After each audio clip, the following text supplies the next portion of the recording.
Oh my God. It's 2 Blake Street.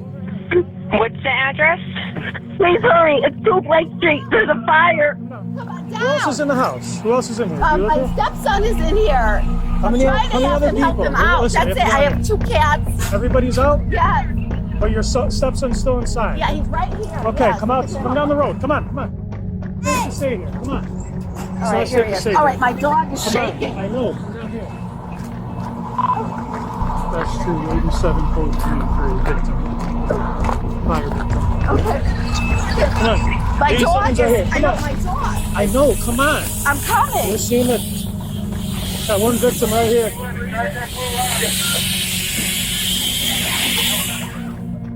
Since he was 11, he's 30. Says he hasn't had a shower in over a year. Including dirt all over him.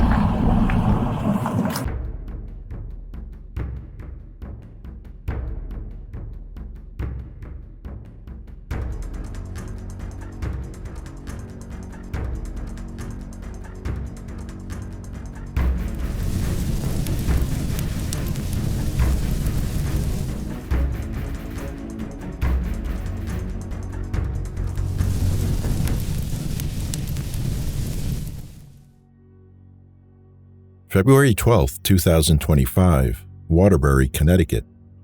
It started out like any other cold, quiet winter day, but inside a modest home on Blake Street, something much darker was happening.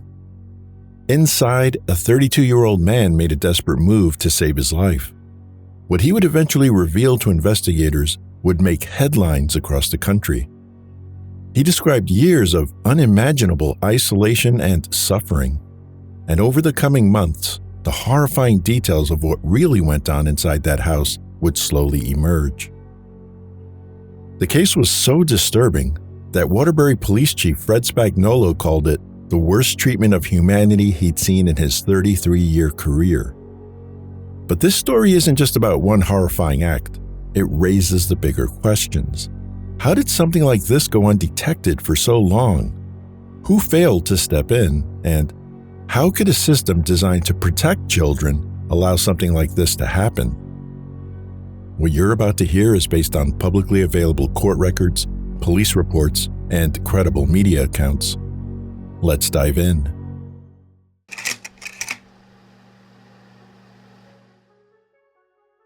Once known as the Brass City, Waterbury was built on factories, manufacturing, and hard work. But like many former industrial towns, it's faced years of economic decline. Nearly 30% of residents live below the poverty line, and the average home here is worth about $225,000.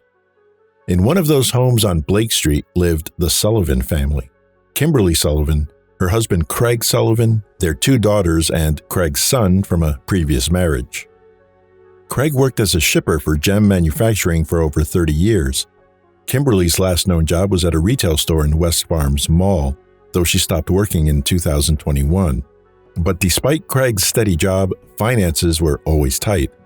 Both Kimberly and Craig filed for Chapter 7 bankruptcy separately in the mid-2000s. They were drowning in credit card debt, mortgage payments, and struggled for years to stay afloat. It was around that time when troubling signs first started appearing involving Craig's son, who we'll refer to as John Doe. In 4th grade, John's teachers noticed him stealing food from classmates. He was even seen scavenging from garbage cans, a red flag that he wasn't being properly fed at home. School officials quickly contacted Connecticut's Department of Children and Families, or DCF, concerned for his well-being. According to the school principal, John's condition was obvious to the staff. We knew it, we reported it, not a damn thing was done. That's the tragedy of the whole thing. Everyone really was concerned with this child since he was 5 years old. You knew something was wrong. It was grossly wrong. Police records show that at least one welfare check was conducted by DCF with police present back in 2004, but no action was taken. Months later, DCF was called again. On April 1, 2005, police were dispatched to the Sullivan home after some of John's classmates expressed concern that something had happened to him.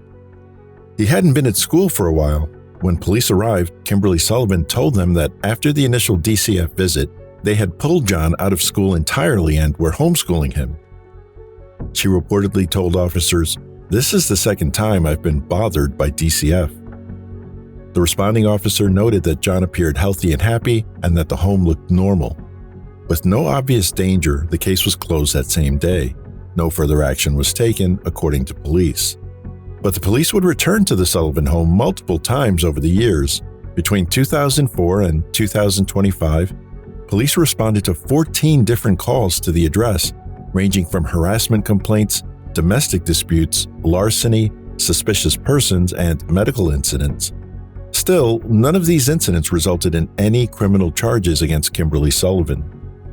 Meanwhile, school officials and state workers kept trying to check on John. Principal Tom Pannone even visited the home with the school nurse. However, the family resisted these efforts, eventually filing harassment complaints against the school. Over time, John essentially disappeared from public view. Neighbors would later admit that they had no idea a boy even lived in the house. And you live right next door to the house? Correct. And how long have you lived here? I've lived here for about 4 years. I've known my wife for almost 10. So I've been coming here, knowing my wife for almost 10 years. Okay. And did you know of anything, hear of anything next door? Nope. Did you ever see the woman, or you obviously never saw the kid? I obviously saw the woman, coming in passing, but when I was asked about a son, I was shocked. I never even heard of or knew that there was a son until my stepdaughter told me the story about when she was sitting on the swing and she saw a little boy up in the window, or what she thought was a little boy. It turns out that was 15 years ago, so he must have been about 22 at the time. He just appeared to be a little boy, I guess, to her. On January 25, 2024, tragedy struck the Sullivan household. Craig Sullivan passed away. The cause of death has not been made public. Police later said he was wheelchair-bound and struggling with serious health problems. With Craig gone, Kimberly became John's sole caregiver, and the years of confinement continued. But behind those doors, John's desperation was building, and soon it would reach a breaking point. Fast forward to February 12, 2025. It began as an ordinary winter day in Waterbury, but that quiet would not last. Soon, thick black smoke filled the evening sky above 2 Blake Street. A fire had broken out from inside the home, but this was no ordinary blaze. Oh my God. It's 2 Blake Street. What's the address? Please hurry. It's 2 Blake Street. There's a fire. Okay. Oh my God. Blake There's a Street? fire. I'm trying to. Ma'am, what's 2 on Blake fire? Street. The TV. I don't know. My son, a stepson, is in his room, and I don't know. He did something with the TV. I was sleeping. I fell asleep. See flames or smoke? Yes. Come on, Steph. Come on. Okay. Can you get? Yes, we need an ambulance, please. Okay. Please, we need an ambulance. Ma'am, all right. You said something's on fire, and now you need an ambulance. What's going on there? Yes, his room. The TV in his room. Did he get injured? Is he on fire? Yes, he's injured. Please send the ambulance. Ma'am, I'm going to send the ambulance. I need to know what's going on and why they're going out there. Where is he injured? I don't know. He's kind of. I don't know. He's kind of passed out. He's out of it. Please. Okay. What's your phone number, just in case we need to give you a call back? Okay. Is the fire out, ma'am? No, it's not. Please. I'm trying to. I understand, ma'am. I'm trying to get information on what's going on there. Oh my God! It's like all the power in the house is out. I don't know if it's blew a fuse. Okay, ma'am. Just get out of the house, okay? Yes, I'm gonna call my daughter. All right. Come over here. Go down the road. Come on. Come down. Come on down. Who else is in the house? Who else is in here? My stepson is in here. How many other help people? him out. Listen, That's it. I have 2 cats. Everybody's out? Yes. But your stepson's still inside? Yeah, he's right here. Okay, yes, come out. Come down the road. Come on. Come on. All right, here he is. All right, my dog is shaking. I know. Come down here. That's true. 87 code 3 victim. Fire victim. Okay. Come on. My dog 87s are here. is. I Come know on. my dog. I know. Come on. I'm coming. You've seen it. Got one victim right here.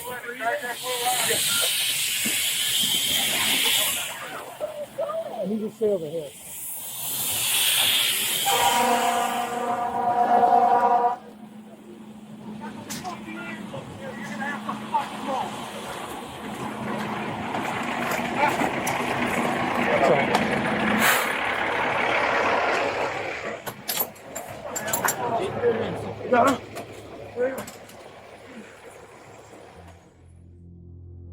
Kimberly Sullivan made it out unharmed, but when first responders arrived, they found the man severely malnourished.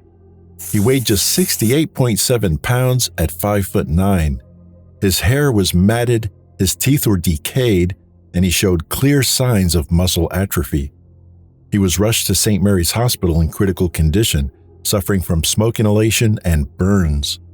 It was while receiving medical care in the ambulance that he made a shocking admission to first responders. "I wanted my freedom," he said. The 32-year-old explained that in an act of desperation, he set fire to his upstairs room using printer paper, hand sanitizer, and a lighter. He went on to describe a shocking account of more than 2 decades in captivity. He claimed that Kimberly Sullivan had kept him locked in a small room since he was 11 years old, isolating him from nearly all human contact. He spoke of enduring severe neglect, starvation, and prolonged abuse. Food and water were limited, medical care denied, and whenever someone visited the home, he says he was threatened into silence. He also told investigators that his 2 stepsisters, Kimberly's biological daughters, knew about his confinement but were treated differently. They had moved out years earlier. Back at the scene, officers questioned Kimberly about the fire.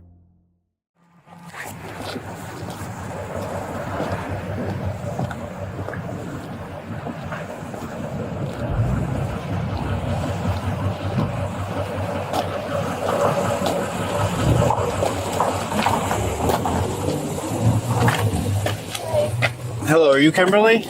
Hi, I'm Detective Pesh. I investigate all the fires that happen in the city, so I just wanted to get an idea of what you know or what happened.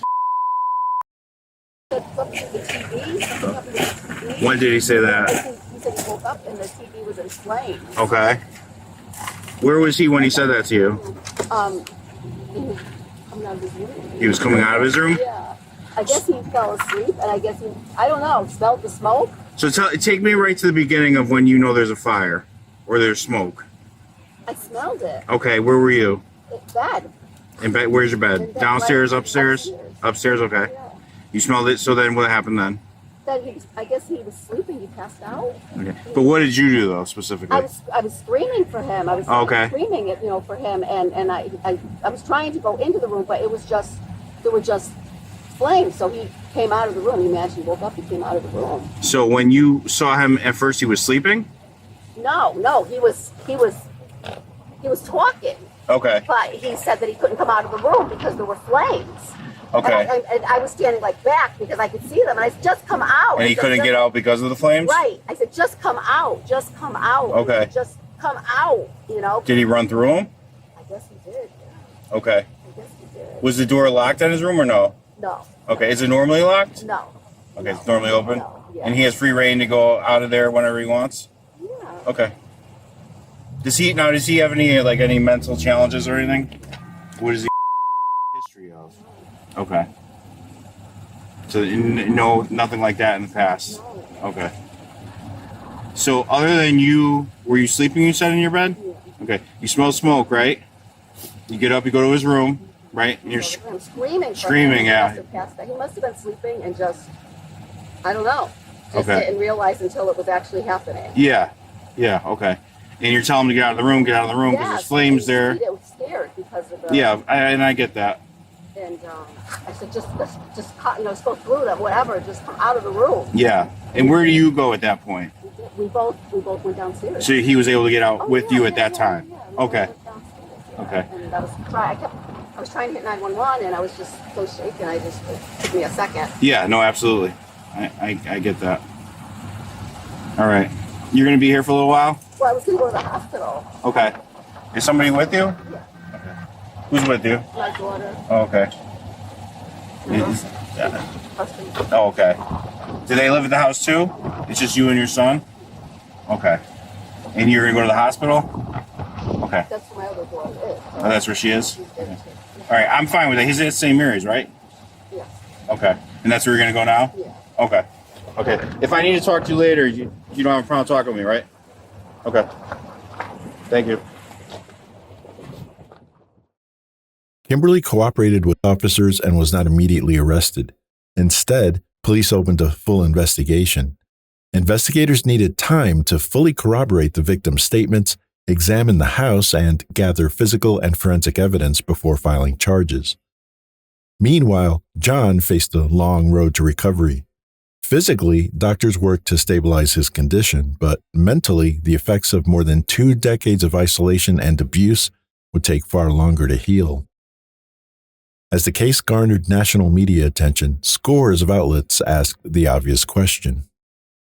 All right, so if you're like me and you're wondering, how did this go on for 2 decades without anybody noticing? Some neighbors say they had no idea that the man was even in the house. How did you get to this point? Who knew? And why are we just hearing about this now? Members of the community, along with John's biological family, came forward to shed some light on the situation. They shared memories, expressed their love for him, and assured him that he was never forgotten. Many said they had searched for John for years and had always hoped to find him. Searched MySpace, I searched social media, I searched anywhere I can to see if maybe there's some type of, digital footprint of him. Matthew Stanko says his family moved around a lot when he was young and it was hard to make friends. He says he instantly connected with another boy in 2nd grade. Me and him would sit in class, and what we would do is we would break crayons in half and we would throw them at each other. And the teacher got so really upset about it that she ended up having to separate us. Stanko showed us pictures. That's the smile I remember, that side smile. Explaining how they were inseparable at the former Barnard Elementary School. One day he just never came back to the fence, never spoke to me. Stanko hasn't been able to visit the victim yet, but he hopes he remembers him. I love you, and I just want you to know I'm here. And I still remember all the memories we had, all the times we spent. I saw him when he was a baby. I was in foster care, and our mom brought him to see me, and that was the only time I've ever seen him. Due to personal reasons, the man's biological mother gave his father custody when he was a kid. He just completely shut me out. He shut everybody out. Some of his family, though, still got to see him. As for him growing up, I missed that all. She never got to be a mother. Since November. And Tessman never got to be a sister. I've always just wanted him to be a part of my life, Figured someday I'd find him and hey, let's grab a beer, let's, catch up, how's it going? As Tessman got older, she'd search everywhere for signs. Social media, every search engine you can think of, court records, ancestry websites. Every lead turned out to be a dead end. I couldn't find anything. I could see that he was born. That was it. That is until her mom called and told Tessman that her brother had been found. My sister had called me and said we found. I just saw it on the news. I didn't put 2 and 2 together. Saturday, our mom texted me, get a hold of me ASAP. Okay, what's up? That was your brother? No, it wasn't. Yeah, I love him, and we all love him. He has never been forgotten about. I'm going to tell him that I love him, and I've always looked for him forever. It's hard to think about what he had to go through. Just knowing that he was right there. Tracy Valorand has spent the last 3 decades wondering where her son was, not knowing he was a few towns over, allegedly being held captive in a room at the hands of his stepmother. I don't hate people at all. This one, I hate. The 52-year-old gave up custody of her son shortly after his birth in 1993. When asked why, she says the story starts with her daughter Heather Tessman and losing custody of her back in 1990. DCF took her, said that she had shaken baby syndrome. Valorant says her daughter's father was charged and Tessman went to live with foster parents. She said the custody battle broke her.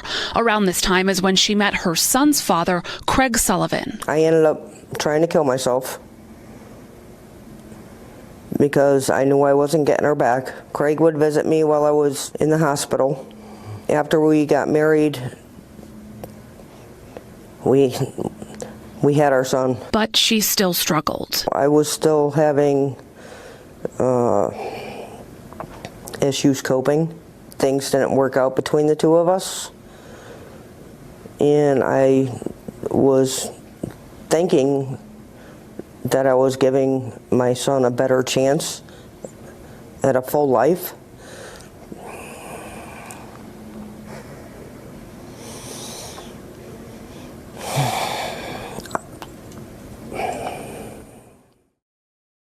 As details continued to surface, the community grew louder in their calls for answers. They wanted accountability and justice for the victim. That responsibility now fell to law enforcement. Investigators quickly focused their attention on the home on Blake Street. Inside, what they found painted a disturbing picture. The room where John had been kept measured just 8 feet by 9 feet, roughly the size of a standard U.S. prison cell, but with one key difference. A prisoner is allowed regular food, medical care, exercise, interaction, legal rights, and some access to the outside world. John had none of that.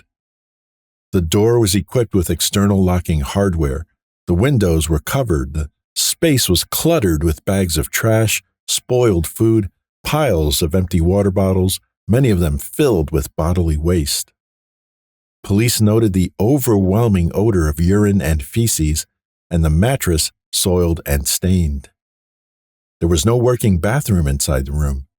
Authorities later determined that John had resorted to using makeshift containers and the toilet only when permitted. The rest of the home appeared to be in livable condition, suggesting a deliberate separation between the confined space and the main living areas used by Kimberly Sullivan and her family. For investigators, it was a scene that supported John's claims of long-term isolation, neglect, and abuse. On February 28th, police obtained and executed a search warrant for the home at 2 Blake Street. Waterbury Police Chief Fernando Spagnolo held a press conference 2 weeks later to provide an update on the status of the investigation. What was being reported was unfathomable to us at that point in time. Through those investigative meetings and through search warrants, we were able to seize physical evidence and conduct interviews and dig up some more information that corroborated the victim's story. This investigation, as the mayor points out, continues, is very open and very active. We were able to obtain arrest warrants for Kimberly Sullivan. She was arrested yesterday. She was arraigned in Waterbury Superior Court. She's currently being held on a $300,000 bond. I take it you haven't had a case like this before. 33 years of law enforcement, this is the worst treatment of humanity that I've ever witnessed, right? I mean, honestly, when we first started talking about it, we really couldn't believe it. It took a lot of convincing amongst ourselves to just really accept what was going on, and it's really hard to talk about still. I mean, it's shuddering to think that someone would treat any person, let alone a family member or someone that was entrusted as a guardian or a parental figure in this way. 56-year-old Kimberly Sullivan was hit with multiple felony charges, including first-degree assault, second-degree kidnapping, unlawful restraint, cruelty to persons, and reckless endangerment. She pleaded not guilty. Shockingly, despite the severity of the charges, Sullivan was released the very next day on a $300,000 bond without electronic monitoring. However, after public backlash, a judge reconsidered and ordered the GPS monitoring. At the time of her arraignment, court records showed that Kimberly Sullivan's only reported income was welfare. How she was able to post the $300,000 bond remains unclear, as those details have not been made public. For now, she remains free to walk the streets of Connecticut. Following her arraignment, Kimberly's attorney, Ioannis Kaloidis, sat down with a local NBC affiliate.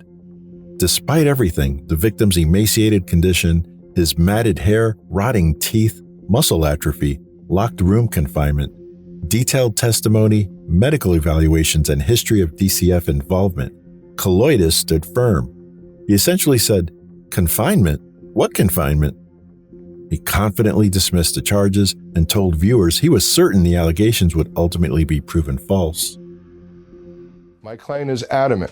She has done nothing wrong, and this man was not held in a room for 20 years. Kimberly Sullivan's defense attorney, Ioannis Kaloidis, pushing back on the allegations that have shocked the nation, that her stepson was held captive in this Blake Street home in Waterbury for 20 years. We are saying that the accuser's claims are not true. Okay. My client is adamant. She did not do the things that her accuser is claiming. In a one-on-one interview with NBC Connecticut, Kaloidis responding to everything from these photos released by police that show the conditions inside the home. What's more important is what's not in those photos. Any locked doors, any chains, any handcuffs, any bars, any evidence of restraint. Everyone wants to say, well, there was a lock. There was a lock on almost every interior door inside that house. To the emaciated state, investigators say they found the man in. There are detectives and investigators, first responders in the warrant who did, say that his weight was 68 pounds. How is that explained? It doesn't explain anything. They're assuming, and here's the thing, this whole 68 pounds, it doesn't mean that she starved him. There's been no actual explanation. There's been no investigation into his weight. We've gotten records. His weight has been an issue since he was a child. When the time comes for the trial, Kaloidis says he may motion to move it out of Waterbury. We're going to talk to jurors one at a time, and we're going to try hard to filter out the ones that have predetermined notions about the case. We anticipate a favorable verdict. We're confident in our case. We're going to continue to build the case, and we look forward to her day in court. While Kaloidis defended her against the current charges, Sullivan's arrests brought renewed attention to a dark chapter from her past, one that still haunts another family.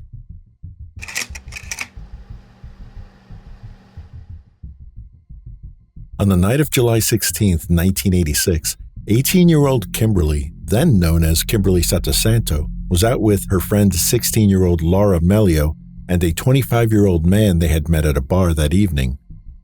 According to reports, after an argument, Kimberly, who was driving, took off in the car, leaving Laura and the man alone at Sylvan Lake Park. Laura told him she would wait there while he walked to his house to get a car to take her home, as she was too intoxicated to walk. When he returned, Laura was gone. Her body was discovered 7 months later in a wooded area off Sylvan Lakes Road.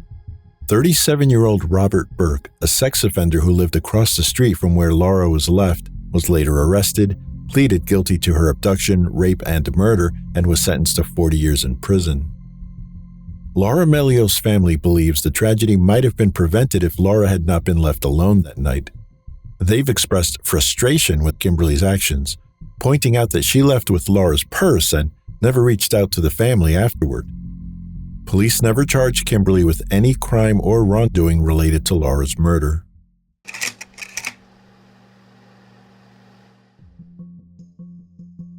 Today, John continues his long recovery. He's receiving medical care, therapy, and support. His family says he's doing well, but the emotional healing will take time. Kimberly Sullivan remains free on bond under GPS monitoring. She faces multiple felony charges and, if convicted, could spend the rest of her life in prison. Her next court date is scheduled for July 2nd, 2025. For Waterbury, this case leaves behind painful questions. Not only about the alleged abuse, but about how so many warning signs were ignored for so long.